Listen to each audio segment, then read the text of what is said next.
Mola lütfen Maxi.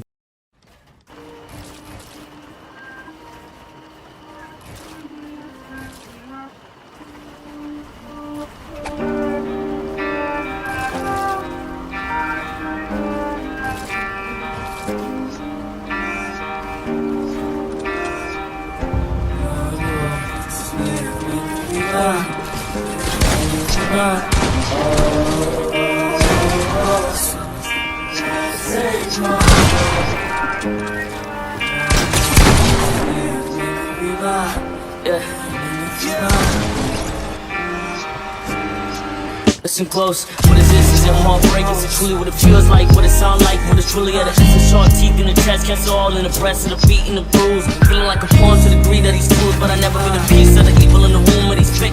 This what they mask, I presume. I'm telling if I got a load, I swear I resume. On my conquest, for the key to the chest, where my mind slips, and the love in my heart is cancer.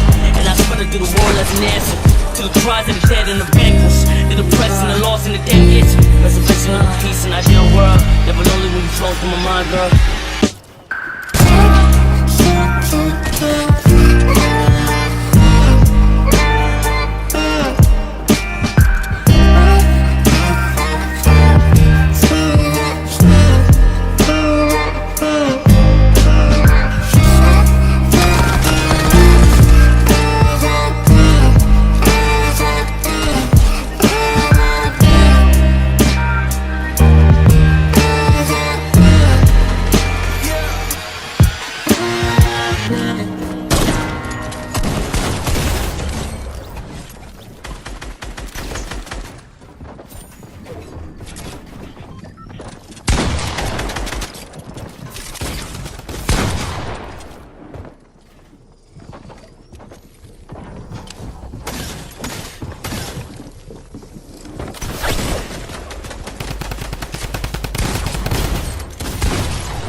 Der drin gewesen. Fickt euch! Fickt euch ins Knie!